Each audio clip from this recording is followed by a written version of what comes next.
오늘은 전능한 하나님 시점이라는 제목으로 같이 창세기 16장 7절부터 16절까지 말씀을 함께 나누어 보도록 하겠습니다. 여러분들이 알다시피 이 제목 어디서 많이 들어보지 않았나요? 이 제목은요, 우리 유명한 TV 프로그램 중에 하나죠. 전지적 참견 시점이라는 프로그램에서 제가 따왔습니다.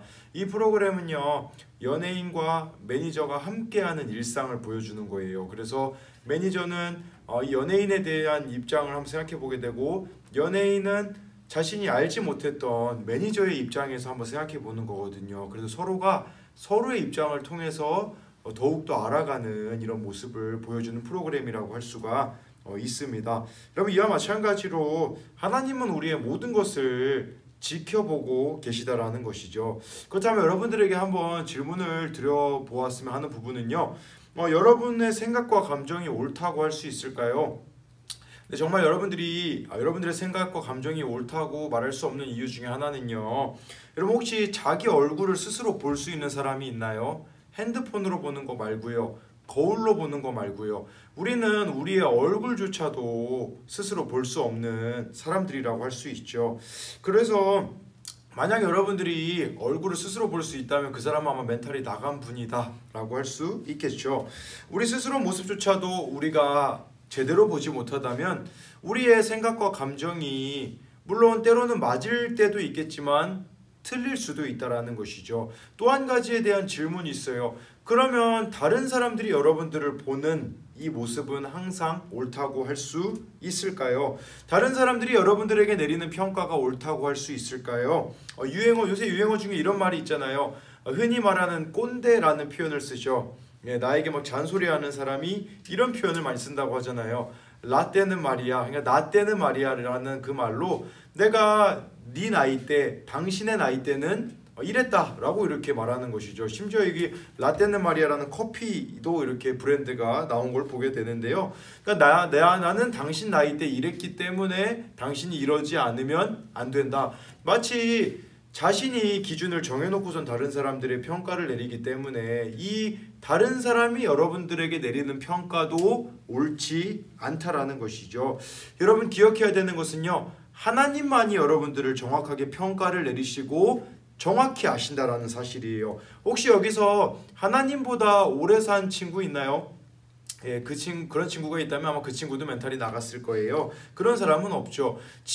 하나님은요, 이 지구를, 온 세계 만물을 창조하셨기 때문에 지구보다도 나이가 훨씬 많다고 할 수 있겠죠. 그런데요, 하물며 여러분, 하나님께서는 이렇게 오랜 기간 동안 살아계신 분이기 때문에 지금까지 수많은 인간들을 겪으셨기 때문에 누구보다 인간에 대해서 잘 알고, 더 나아가서 하나님은 여러분들을 창조하신 분이기에 그 누구보다도 하나님은 여러분들에 대해서 잘 아신다라는 것입니다. 지난주 말씀을 잠깐 설명드리면요, 아브라함과 사레가요 10년이라는 세월을 견디고 기다렸는데 자녀가 생기지 않자 조급했어요.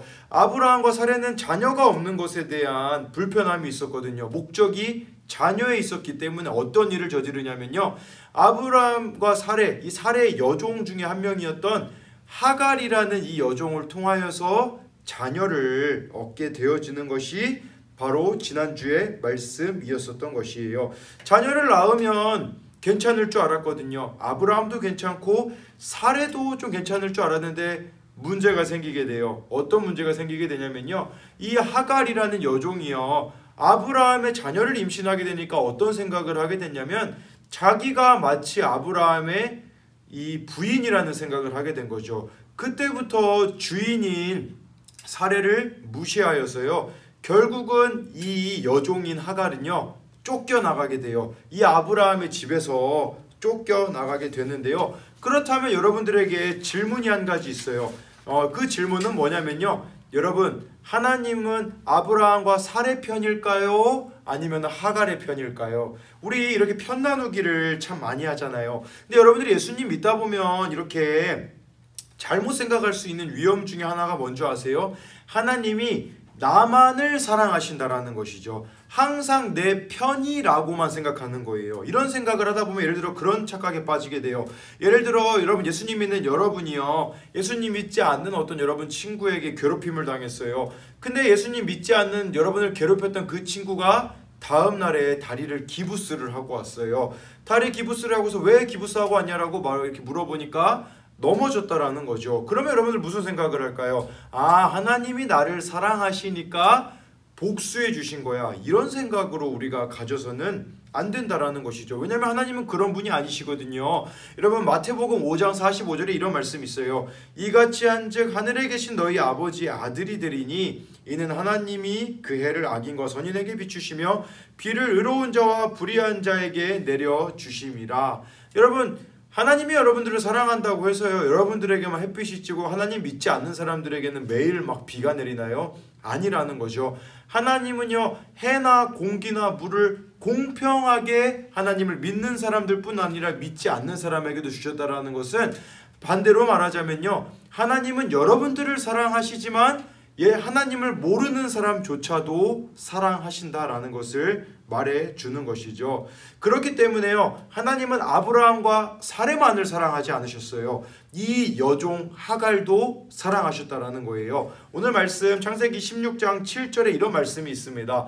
여호와의 사자가 광야의 샘물 곁 곧 술길 샘 곁에서 그를 만나. 이 하갈이 쫓겨났잖아요.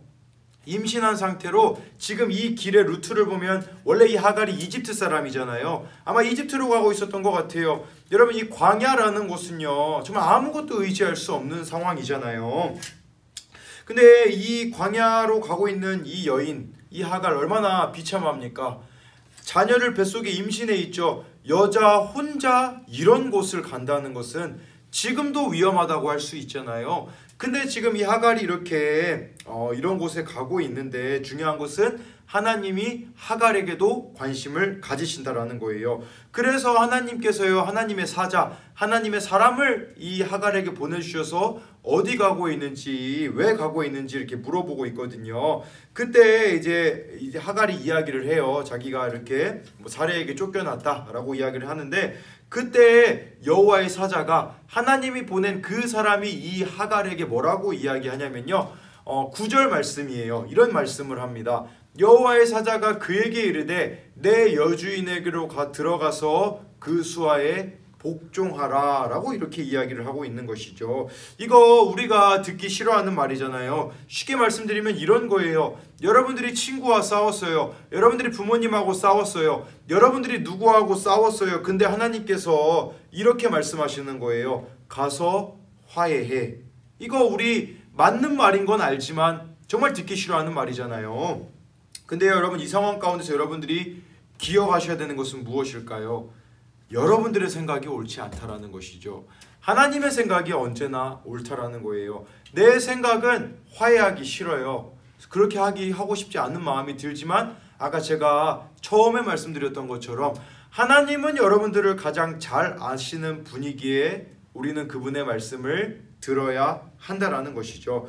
여러분 일반적으로만 생각해도 그런 생각이 들 수 있어요. 여러분 누군가와 이렇게 화해를 안 하면요 불편한 마음이 계속 유지되잖아요. 여러분 누군가와 싸웠는데 다투었는데 화해하지 않는데 그 화해하지 않는 기간이 길어지면 길어질수록 여러분들의 마음만 지치고 힘들 수밖에 없다라는 것이죠.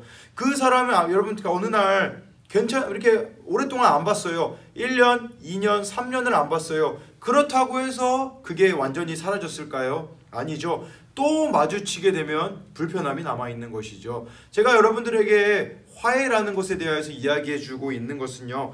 결국 화해하지 않으면 개인적으로 생각했을 때 일반적으로 생각했을 때 여러분의 마음이 자유하지 못하기 때문에 여러분들의 손해일 수 있다는 것이죠. 근데요. 그냥 하갈에게 가라고 하나님께서는 말씀하지 않으세요. 10절 말씀에 이런 말씀이 나와 있어요. 여호와의 사자가 또 그에게 이르되 내가 내 씨를 크게 번성하여 그 수가 많아 셀 수 없게 하리라 라고 이렇게 말씀해 주고 있는 것이죠. 하갈이 순종할 수 있었던 이유 중에 하나는요 하나님이 이 약속도 주셨기 때문이에요. 이 약속은요 물론 자녀를 허락하겠다라는 말도 되겠지만 책임져 주겠다라는 거예요. 네가 다시 사례에게로 돌아가서 복종한다면 내가 너의 삶을 책임져 주겠다라고 하나님께서 말씀하시는 거죠. 여러분들이 화해하고 정말 하나님이 원하시는 뜻대로 살아가야 되는 이유가 어디에 있을까요? 하나님이 여러분들의 인생을 책임져 주시겠다라는 것을 우리는 기억해야 된다라는 겁니다. 제가 지난주에 이렇게 영화 한 편을 봤어요. 그 영화는요, 그리스도를 위한 고난이라는 영화예요. 실제로 있었던 일이거든요. 이게요, 리처드 원 브란트 목사님이 루마니아에서 살고 있었는데 원래 종교에 자유가 있었어요. 그러다가 이제 러시아에 의하여서, 이게 좀 오래전 이야기예요. 러시아에 의해 가지고요, 결국 이 루마니아가 점령당하고 그때부터 종교 탄압이 시작되기 시작합니다. 그래서요, 예수님 믿는 사람들은 감옥으로 가게 되어지거든요. 제가 제일 이 영화를 보면서 기억에 남는 장면 중에 하나는 뭐냐면요, 이 리처드 원 브란트 목사님을 그 경찰들이 감시하다가 어느 날 눈을 가리고 체포를 하고 차에 실어서 끌고 갑니다. 고문하러 가는 거죠. 감옥으로 가는 거죠. 근데 그 끌려가는 길에 이 원브란트 목사님이 그 경찰들에게 이렇게 물어봐요. 오늘이 몇 월 며칠입니까? 제가 연도는 기억 안 나는데 월일은 기억이 나요. 2월 29일이다 라고 이야기를 해요. 근데 여러분, 1년에 2월 28일, 2월 29일이 있는 날이 있잖아요. 그러니까 365일인 날이 있고 366일인 날이 있다라는 거거든요. 근데요, 리처드 원브란트 목사님은 그걸 기억해요. 성경에 두려워하지 말라는 말이 366번 있다라는 거를 첫 번째로 기억을 해요. 그래서 내가 지금은 감옥으로 끌려가고 있지만 그 하나님의 말씀에 두려워하지 말라고 했으니까 이 상황도 두려워하지 말아야겠구나 라고 생각을 했고요. 또 한 가지, 이 리처드 원브란트 목사님이 그 상황 속에서 어떤 말씀을 기억하냐면요, 시편 56편 3절 말씀이 떠올랐다고 해요. 이 말씀은 이런 거죠. 내가 두려워하는 날에는 내가 주를 의지하리이다. 비록 내가 지금 감옥에 끌려가서 어떤 고문을 당할지 몰라서 두려움이 있지만 저는 하나님을 의지하겠습니다. 그래서 그 어려운 감옥살이 가운데서도 이 목사님이 희망을 놓지 않고 결국 나중에는 다리를 막 못 쓰게 돼요. 너무 고문을 다리를 심하게 받아서요. 이분은 또 이렇게 그런 병도 걸렸는데 그럼에도 불구하고 살아서 돌아오게 되거든요. 이분이 감옥 속에서 두려워하지 않을 수 있는 이유가 어디에 있겠습니까?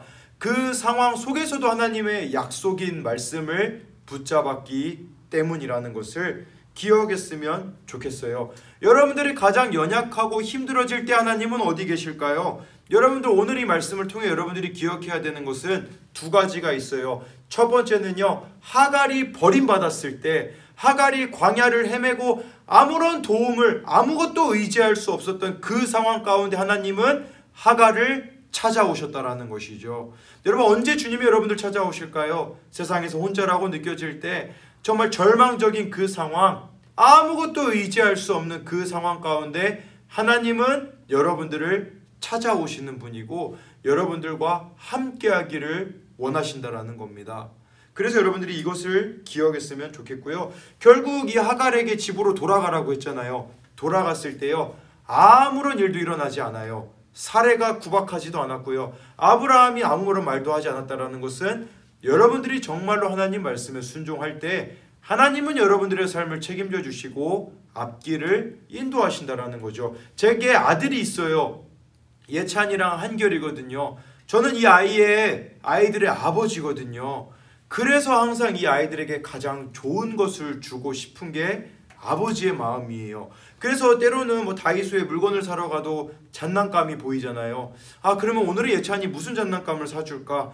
지난번에 예찬이가 총을 갖고 싶다고 했는데 어느 총을 사줄까?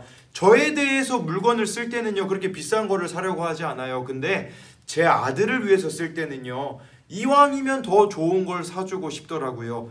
이게 아버지 마음이거든요. 하나님이 여러분들 아버지라는 건 이런 의미예요. 여러분들에게 하나님께서 원하시는 그 길은 여러분들이 생각하기엔 어려워 보일 수 있어요. 그렇지만 하나님은 우리에게 가장 좋은 걸 주기 원하신다라는 것이죠. 또 한 가지, 오늘 이 말씀을 통해 여러분들이 기억해야 되는 것은 무엇이냐면요, 이 하갈에게 있어서 원수는 사례였었잖아요.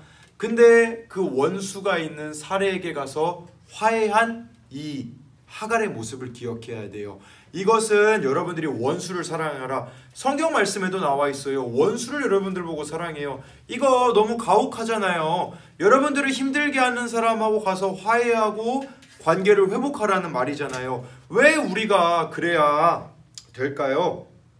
제가 발견한 사실은요, 저도 사랑하기 힘든 사람들이 참 많이 있더라고요. 근데요, 제가 사랑하기 힘든 사람들을 사랑하려고 몸부림칠 때마다 제가 뭘 발견하는 줄 아세요? 먼저는 제 자신이 얼마나 연약한지를 발견하게 돼요. 제가 되게 믿음이 좋은 줄 알지만, 되게 좋은 줄 알았지만, 이 사랑하기 힘든 사람들 앞에 섰을 때에는 제 마음과 제 생각을 돌아보니까 정말 제 자신이 그렇게 부족하게 느껴질 수밖에 없더라고요. 또 그럼에도 불구하고 왜 이렇게 원수와 같은 사람을 우리가 사랑해야 되는 줄 아십니까? 그 사람을 사랑하려고 하다 보면요, 내가 하나님 앞에 어떻게 용서받았는지를 알게 되더라고요. 무슨 말이냐면요, 저는 정말 초라하고, 저는 정말 나약하고, 저는 정말 부족하고, 그럼에도 불구하고 이런 부족한 나를 용서하시고 용납하시고 사랑해 주신 하나님의 그 사랑을 알게 되어지더라고요. 그래서 제가 여러분들을 통해서 여러분들에게 분명히 말씀드리고자 하는 것은요, 이 원수를 사랑하려고 할 때 하나님의 사랑이 얼마나 큰지를 여러분들은 발견하게 될 거라는 사실이에요. 그렇기 때문에 정말 여러분들이 힘들게 하는 그 사람을 위해서 여러분들이 기도하고 사랑하잖아요. 그러면 있잖아요, 다른 사람하고 화해하지 않았을 때, 원수를 미워할 때는 이 내 마음을 짓누르는 것들이 있었거든요. 나를 자유하지 못하는 것들이 있었거든요. 그렇지만 그 사람을 용서하려고 하나님 앞에 기도할 때에 하나님의 사랑이 여러분들 가운데 부어지게 되고요, 아무것도 여러분들을 얽매이게 만들지 못할 거예요. 하나님이 주시는 자유함이 있게 되어질 것이고요. 또 한 가지는요, 이 예수 그리스도의 십자가의 사랑이 얼마나 큰 것인지, 내가 하나님 앞에서 얼마나 큰 죄인인지를 먼저 발견하게 되고, 예수 그리스도의 그 십자가의 사랑이 얼마나 큰지를 발견하기 때문에 우리는 원수를 사랑할 수 있다라는 것을 여러분들이 기억하며, 정말 여러분들 먼저 지금 가서 사랑하라고 말하는 거 아니에요. 여러분 주변에 여러분들이 힘들게 하는 사람들, 여러분들의 마음을 불편하게 하는 사람들이 있잖아요. 그 사람을 위해서 기도하기를 한번 시작해보는 여러분들이 되었으면 좋겠습니다. 하나님은요, 여러분들의 마음도 아시고 생각도 아시고 모든 것들을 다 지켜보고 계시고, 정말 하나님이 기뻐하시는 선택을 할 때에 그때 여러분들의 삶을 책임져 주시고 인도하신다라는 그 사실을 절대 잊지 않았으면 좋겠습니다.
감사합니다. 오늘 이 시간 또 함께 모이지는 못하였지만 각자 그 자리에서 주님을 예배하고 찬양할 수 있게 하여 주신 것 감사합니다. 아버지, 여러 가지 상황적인 제약을 통해서 우리가 모이지 못하고 함께 예배하지 못했지만 아버지, 우리가 있는 그 자리가 교회이고 또 예배 장소이고 또 하나님을 만나는 처소임을 기억하며 아버지, 우리가 주님 앞에 우리의 시간을 드리게 하여 주시옵소서. 아버지, 오늘 말씀을 통하여서 정말 우리가 품지 못할 영혼까지도 품길 원하시는 주님을 기억하며 아버지, 우리가 우리 주변에 정말 돌아봐야 될 영혼들이 누가 있는지 우리 마음속에 떠오르게 하여 주셔서 정말 그 친구들을 또 그 주변의 이웃들을 사랑으로 섬기고 또 용서하고 이해할 수 있는 그런 너그러운 마음 허락하여 주실 것을 믿습니다. 아버지, 우리가 정말 말씀 가운데 무장하며 나아갈 수 있는 우리 모든 친구들 되어질 수 있도록 도와주세요. 성령의 임재를 간구하며 늘 그 충만함을 입어서 나아갈 수 있는 우리 모두가 되게 하여 주실 것을 믿으며 예수님의 이름으로 기도드렸습니다. 아멘.